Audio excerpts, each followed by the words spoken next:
أشهد أن لا إله إلا الله وحده لا شريك له وأشهد أن محمدا عبده ورسوله صلى الله عليه وسلم. اللهم صل على محمد وعلى آل محمد كما صليت على إبراهيم وعلى آل إبراهيم إنك حميد مجيد. اللهم بارك على محمد وعلى آل محمد كما باركت على إبراهيم وعلى آل إبراهيم إنك حميد مجيد. لا حول ولا قوة إلا بالله العلي العظيم. الحمد لله رب العالمين.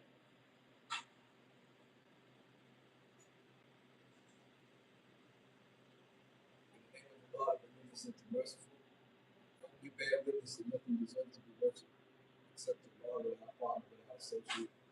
Help we bear witness that Muhammad, to whom the Quran was revealed as the slave servant of Allah, his message, and the seal of the prophets. There is no power, there is no might except with Allah, the Most High, the Mighty, the Great, and with certainty all praise is due. May Allah forever send peace and blessings upon our Prophet Muhammad sallallahu alaihi wasallam and his family, as he did send peace and blessings on Prophet Ibrahim alayhi salam and his family. Surely Allah is praised and magnified. Assalamu alaikum wa rahmatullahi wa barakatuh. Tonight, inshallah,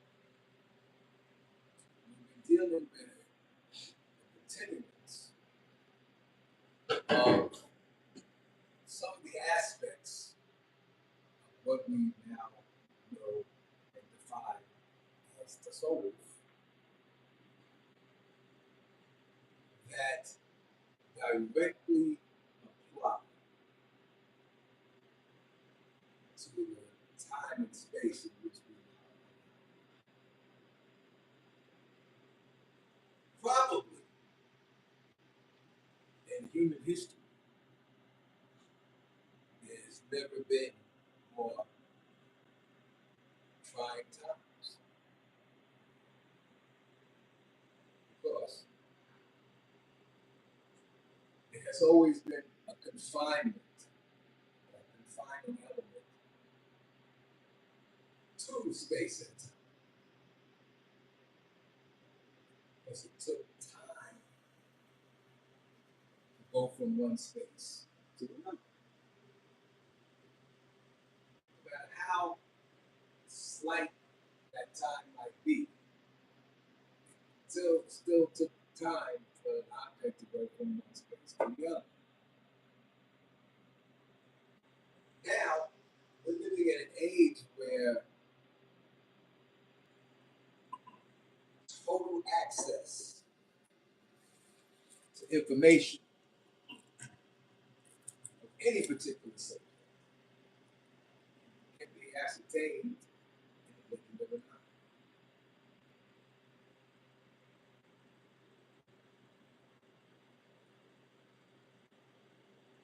These times have a greater effect upon the body, mind, and soul of a human being. Because what makes a human being? What makes a human being? What separates a human being from other creatures?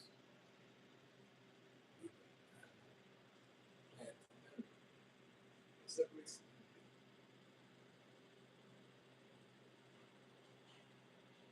If a human being is not behaving in a manner that is inherently woven within their creation as being human, and with the inability of exhibiting angelic qualities,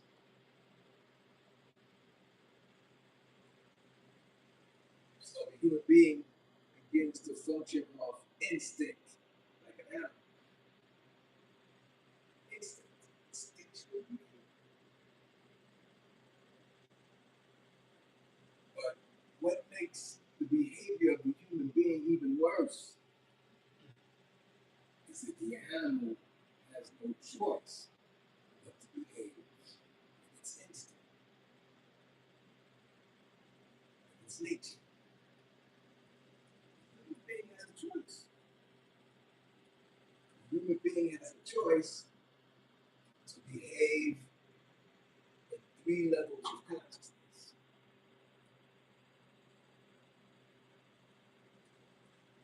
Samara, Wama, Mahina, all contained within the capacity of the human being. By choice, behave like an animal. No rules, no regulations. Do whatever you want to do. No cares about nothing. You just follow your instinctual animal pull. And we see people like this all the time, all around the world. All around the world. Because we're now, like I said, we're exposed to information in the blink of an eye. So every time we blink, when we look around us, so many things have happened. So the human being can behave like an animal, or worse, it has a choice. It has no choice. Or it reaches a station where it contends with itself. It battles itself. Is this right? Is this wrong? Is this allowed? Is this alright? This is no longer contending self. Then you have the higher self, that self which has come to peace with itself, within itself. This self is totally in coordination with the will of God. This is the self. Mahina is the self that has really submitted itself to the will of God. Completely. Totally. So you have now, in these times, you have people that look like human beings. They're not human. Because it's not the form that makes you human. It's not the form that makes you human. It's what's inside your mind and your heart, what's inside your heart that makes you human.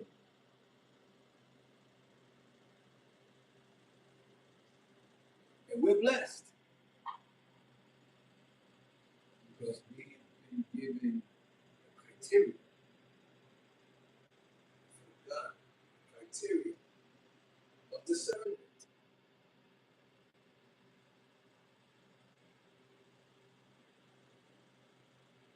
As I said, I think a few weeks ago, we have to actively be engaged in the Islamization of our persona, our personality. We have to exhibit from within the true nature, character of what we claim to believe.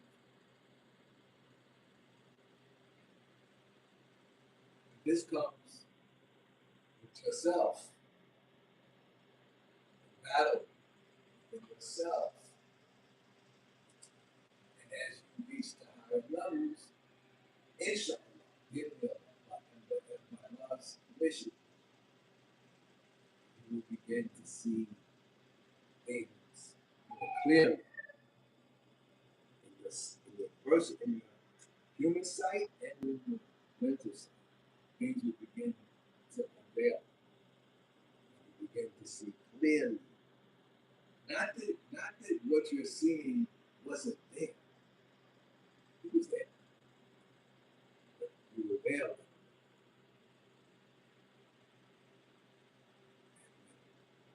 That which was veiling it is removed, then you see the person, place, or thing a little clearer as to what they really are. Sometimes that can be painful. especially when you're dealing with people that are close to you. And of course, there's no one closer to you than yourself. So the process of seeing yourself as you really are can be quite scary, actually. Some people get so afraid of seeing themselves as they really are that they put on blinders. They don't want to see the truth. And the only way that you can find the truth is you have to go back to the source of all truth.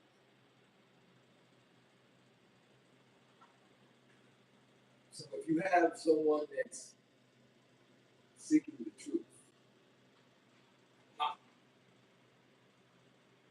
seeking the truth, go up.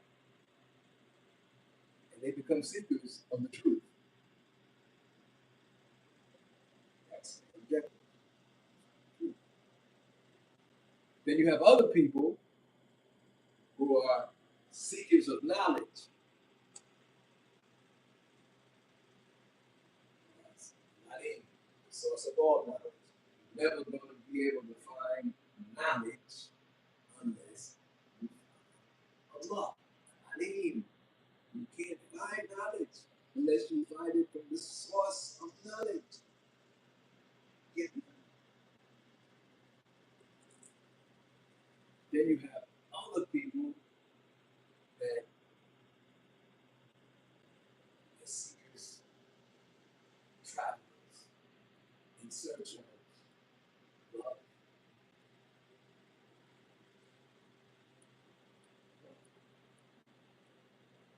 Truth, knowledge, Abdu,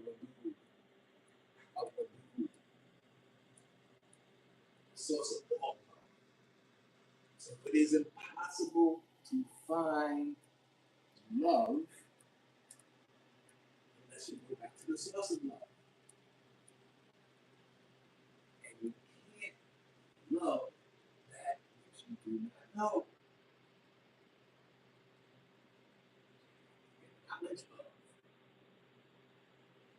And what the ultimate conclusiveness is when that love is true. That's why you hear the expression sometimes, true love. Because truth and love go together. So you have truth, you have love tied together by knowledge. Tied together by knowledge. You have truth.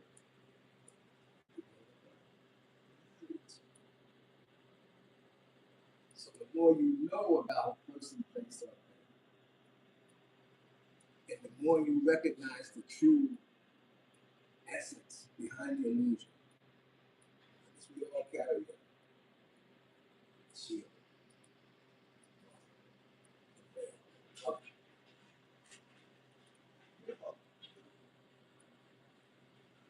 But once you come to know the reality of the essence of that person,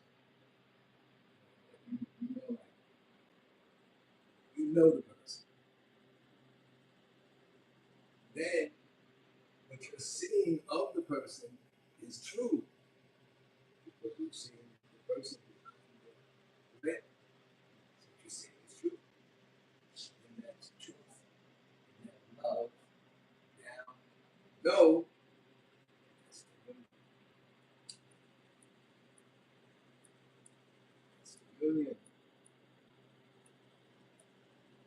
True love is the knowledge.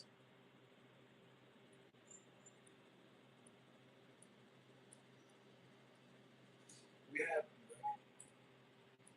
let's have a conversation. We're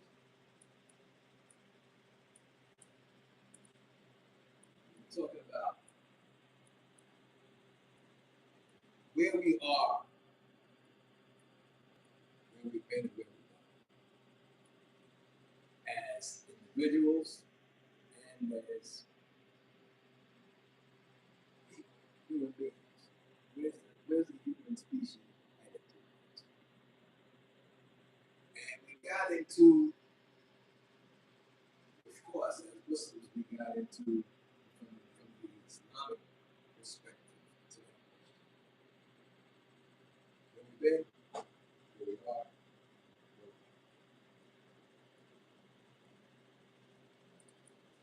Islamic history is probably one of the most important issues, major controlling aspects of human history.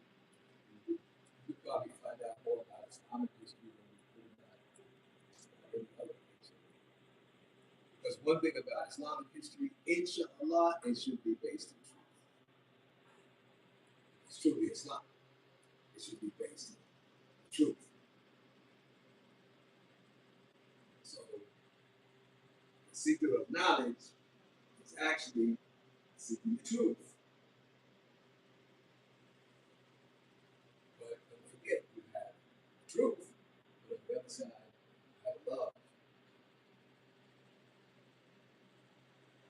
So if you're truly seeking knowledge, you have to have time.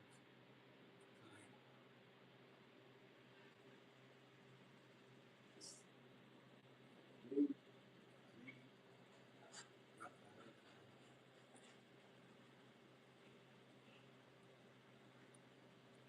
the heart has to be purified in order for the knowledge to be. Because the knowledge is connected to what? The truth.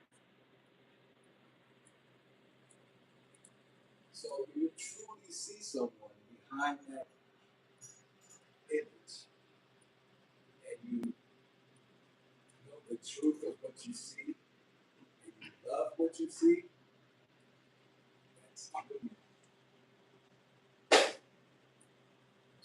Because you're not seeing, again, you're not seeing with just your physical eye. You're seeing with the eyes that are not just concentrating on the form. That's how you see, like, when you see something, everything that you see gives off aura, energy. Energy. But you can get to a point, I lost permission, you can feel the energy. You can feel it. Because your senses will become keen as you get closer to that state of not brain. You're at peace with yourself. Oh, what a blessed state. Oh, what a blessed station. You're at peace with yourself. To get to that point is truly blessed. But it can only happen again by way of God's mercy. You can't arrive at that station purely on your own effort.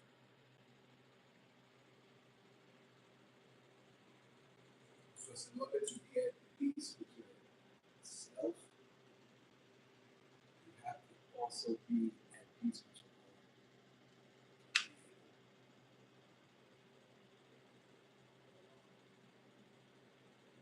And if and when you're blessed that Allah allows you to receive from His salam, to receive from His salam peace. His salam means peace in your heart. So now you have truth, knowledge, love, Abdu, bring about the union. But what keeps the union solid?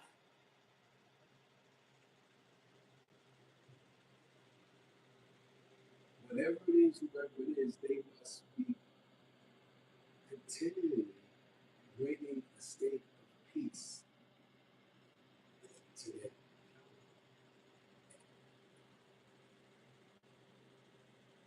So now you have a heart that is at peace.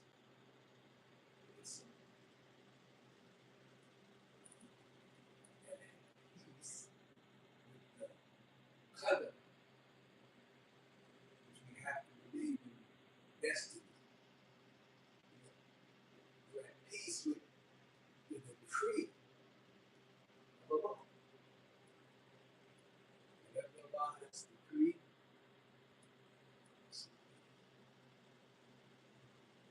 then you find peace. Inshallah, Allah. You will remember Allah, inshallah, much, and inshallah, Allah will remember you.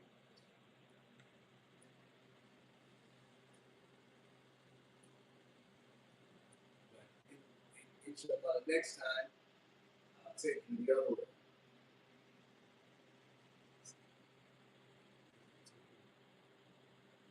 By Allah's permission, to remind you of the day of judgment, and that condition is pleasing to Allah. There's an opposite. And there's a system, it's like there's a system to reach Allah's pleasure. There's a system to reach Allah's displeasure. So we talk about that. And Allah subhanahu wa ta'ala guide us and protect us. Because we need protection. And we need guidance. Allah's a protector and a guide. He's a protecting friend. But you could have a protector. And be an agent. For good as a Shaikh. Allah subhanahu wa ta'ala is a protected friend. So Allah subhanahu wa ta'ala gives us the protection that only He can give. And Allah subhanahu wa ta'ala guide us, the guidance of Prophet Muhammad sallallahu alaihi wasallam, who said that He is the best of guides and whoever follows His guidance and no threat. Allah subhanahu wa ta'ala help, assist, make victorious the truth and the opponents of truth, especially the opponents of truth, which is given to humanity from the best of humanity, Prophet Muhammad sallallahu alaihi wasallam. Those who follow His way stand up for truth, stand up